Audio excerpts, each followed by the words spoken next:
Well. First off, welcome back, everybody, to another episode of Books with Bib, with your brother Bib.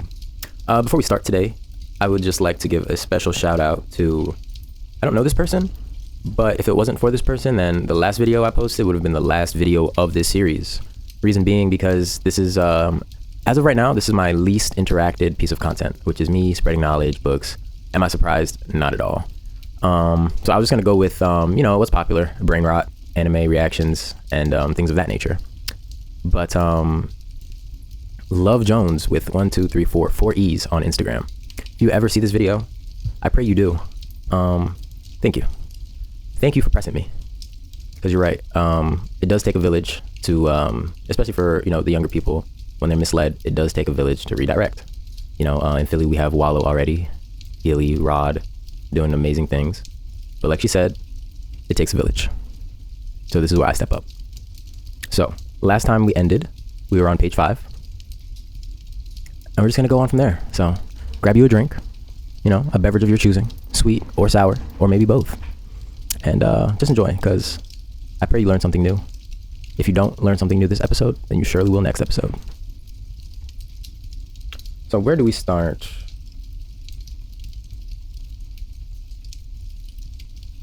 All right, we're on page 5. So,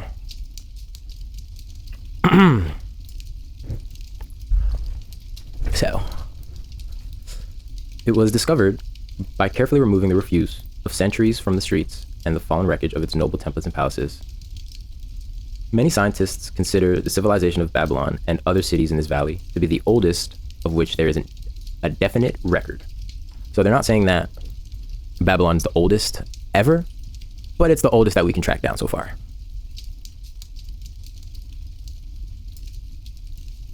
Positive dates have been proved reaching back 8,000 years.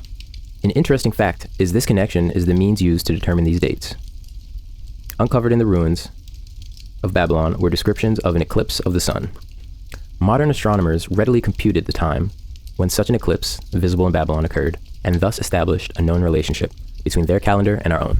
So this is actually one of the rare times, because think about it, they didn't have clocks, they didn't have watches. So there's an argument that comes with historians when they try to date back civilizations, because even, for example, when we talk about China, everybody knows ancient China has been documenting for, I don't know when, man. But some of the records, they aren't as credible, because I believe there was a point in time when they used to use solar eclipses, and that would happen like once every, I don't know when.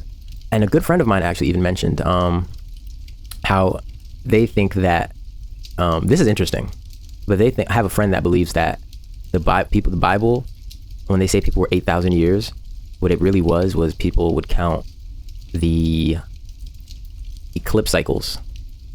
So basically, 8,000 would be like 85, something like that. It was really interesting, but we'll never know. We never will.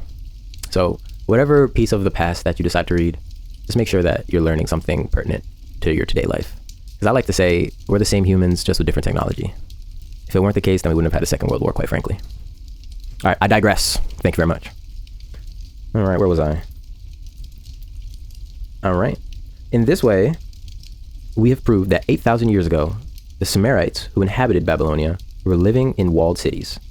One can only conjecture that for how many centuries previous such cities had existed. Remove that, my bad. Let me say that again. One can only conjecture for how many centuries previous such cities had existed. Again, I like to say same humans, different technology. Babylonia, I really don't think it was the first. It was just the one that we caught, if that makes sense. Kind of like looking at a shooting star, One can only conjecture, their inhabitants were not mere barbarians living within protecting walls. They were an educated and enlightened people, so far as written history goes. They were the first engineers, the first astronomers, the first mathematicians, the first financiers, and the first people to have a written language. Wow.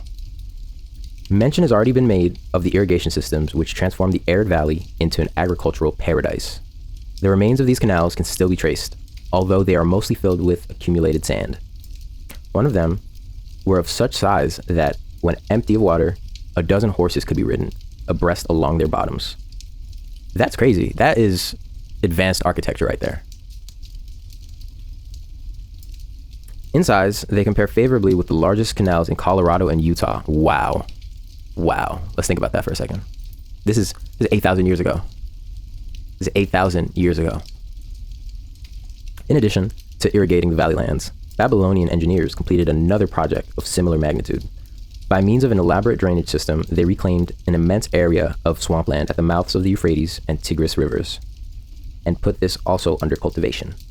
Herodotus, the Greek traveler and historian, visited Babylon.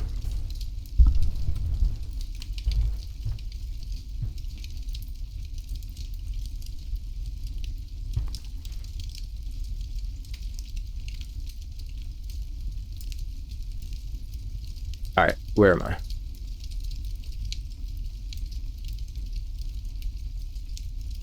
Visited Babylon while it was in its prime and has given us the only known description by an outsider. His writing give a graphic description of the city and some of the unusual customs of its people. He mentions the remarkable fertility of the soil and the bountiful harvest of wheat and barley which they produced. The glory of Babylon has faded, but its wisdom has been preserved for us. For this we are indebted to their forms of records. In that distant day, the use of paper had not been invented. Instead, they laboriously engraved their writing upon tablets of moist clay. When completed, these were backed and became hard tile. Baked. They were literally cooking. Like when they would write a book, you know how people be like, hold on, he's cooking, let him cook? They were cooking for real. These clay tablets, as they are commonly called, were used much as we use modern forms of writing. Upon them were engraved legends, poetry, history, transcriptions of royal decree, the laws of the land, titles to property, promissory notes, and even letters which were dispatched by messengers to distant cities. From these clay tablets, we are permitted an insight into the intimate, personal affairs of the people. For example, one tablet, evidently from the records of a country storekeeper, relates that upon the given date, a certain named customer brought in a cow and exchanged it for 7 sacks of wheat, 3 being delivered at the time, and the other 4 to await the customer's pleasure. Is a cow worth 7 sacks of wheat today? Would you trade a cow for 7 sacks of wheat today? Is that good? Is that good economics? What was harder to get, the wheat or the cow?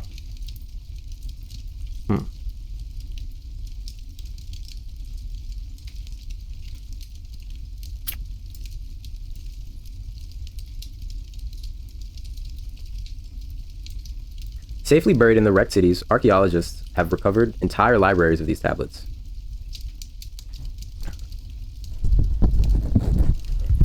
Matter of fact, let me improve my form. You know what I'm saying?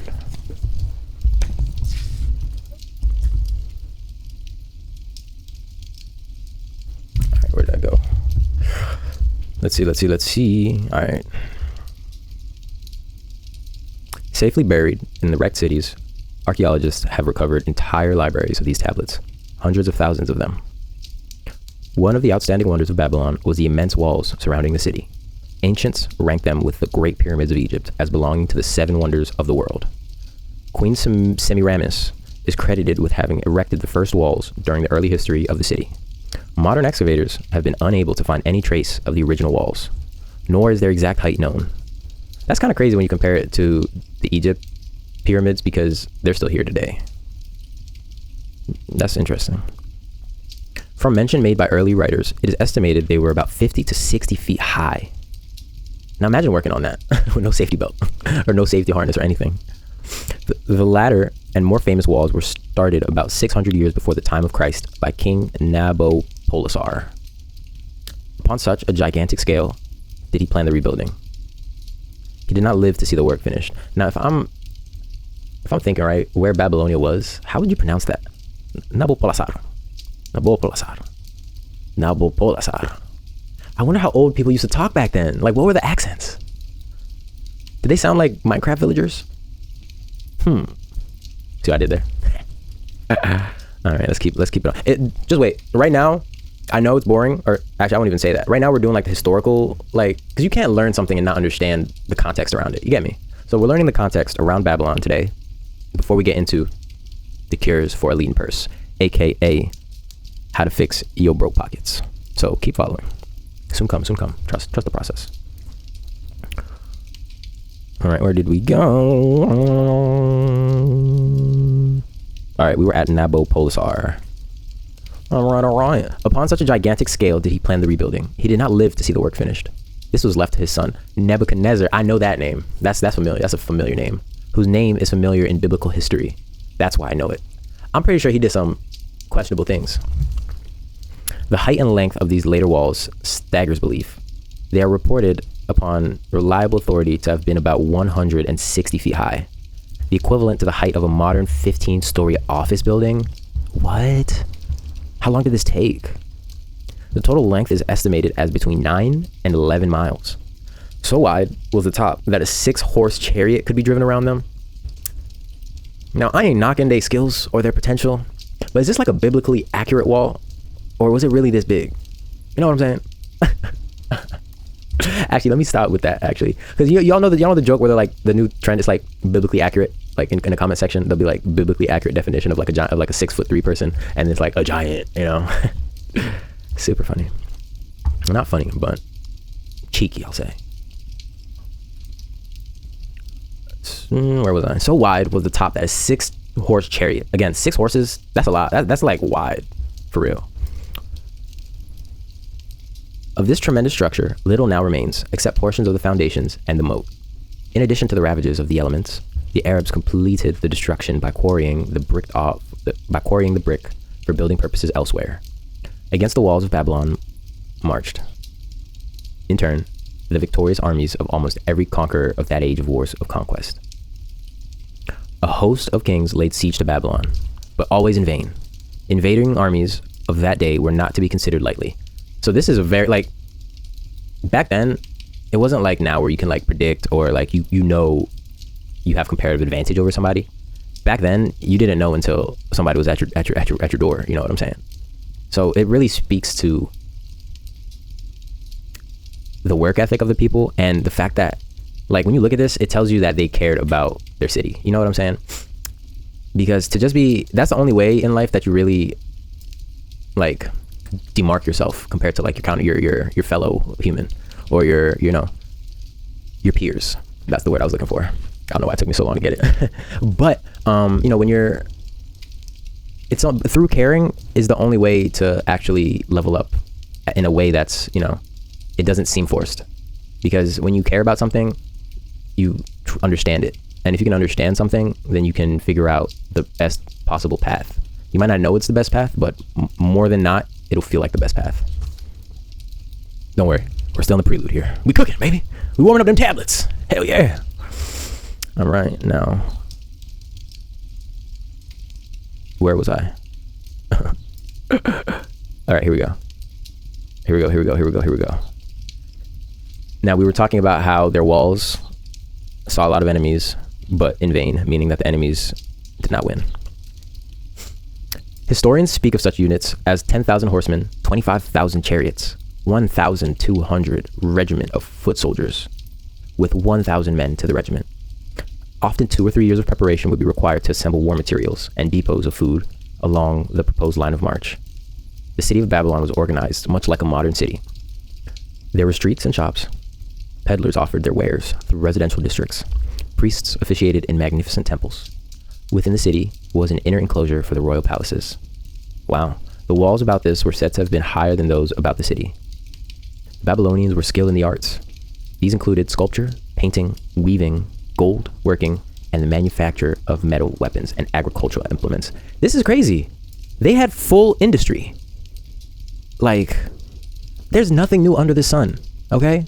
Just if you got an idea, just follow through and show love. Because at the end of the day, if you look 40 years ago, somebody probably tried it. 70 years from now, somebody gonna try it again, just with a different type of technology. You know what I'm saying? It could be holographs. It could be, you know what I'm saying? We could be at the point where we wear, what do you call those things you put in your eye when you don't wear glasses? Contact lenses? You could put contact lenses. Imagine we have technology in contact lenses. You put it in your eye, and now you it's like Star Wars. You see people, you do a FaceTime call, and the guy's floating right in front of you. It'll happen. And that person will have an idea that you had. It'll just be implemented a little differently. All right. The city of Babylon was organized. Oh, I already read that part. Don't worry, guys. I'll get better at this as we go. I don't want to edit this content. I kind of want it to be kind of genuine because I will be streaming this eventually. Not yet, but I will. Yes. And I want to have it. Yo, stop getting off task. Lock in. See, this is the part about life. You got to focus on being mindful. You know what I'm saying? Focus on the task. Get it done. Somebody's watching this video right now and they're about to click off because of me. But listen, don't click off because I love you.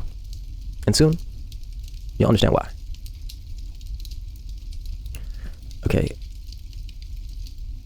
Where was I? All right. Basically, Babylon is modern day West civilization. Okay. Oh, artistic jewelry. Many samples have been recovered from the graves of its wealthy citizens and are now on exhibition in the leading museums of the world. At a very early period, when the rest of the world was still hacking at trees with stone-headed axes, or hunting and fighting with flint-pointed spears and arrows, the Babylonians were using axes, spears, and arrows with metal heads. The Babylonians were clever financiers and traders. So far as we know, they were the original inventors of money as a means of exchange, of promissory notes, and written titles of property. I'm cool with the last part, but they really brought the devil, man, because money is the devil, baby. Shit. I would have been fine with trading a cow for some wheat. You know what I'm saying? But hey, RIP to the barter system. It might come back. Like I said, same humans, different technology. Who knows? Babylon was never entered by hostile armies until about 540 years before the birth of Christ. What? Because think about it. Even during Jesus Christ's time, Babylon was still around. Wow. Cyrus, one of the great conquerors of that period, intended to attack the city in a hope to take its impregnable walls. Advisors of Nabonidus, the king of Babylon, persuaded him to go forth to meet Cyrus and give him battle without waiting for the city to be besieged. In the succeeding defeat to the Babylonian army, it fled away from the city. Cyrus thereupon entered the open gates and took possession without resistance. Thereafter, the power and prestige of the city gradually waned until, in the course of a few hundred years, it was eventually abandoned, deserted, left for the winds and storms to level once again to that desert earth from which its grandeur had originally been built. Babylon had fallen, never to rise again. But to it, civilization owes much. The eons of time have crumbled to dust, and the proud walls of its temple, but the wisdom of Babylon endures. Money is the medium by which earthly success is measured. True. Money makes possible the enjoyment of the best the earth affords. True. Money is plentiful for those who understand the simple laws which govern its acquisition. Equally true. Money is governed today by the same laws which controlled it when prosperous men thronged the streets of Babylon 6,000 years ago. True again. Keep watching. You're going to learn something, I guarantee you. Thank you for following. Subscribe, like this video, and I'll see you in the next episode where we discuss Chapter 3, The Man Who Desired Gold. Thanks for watching.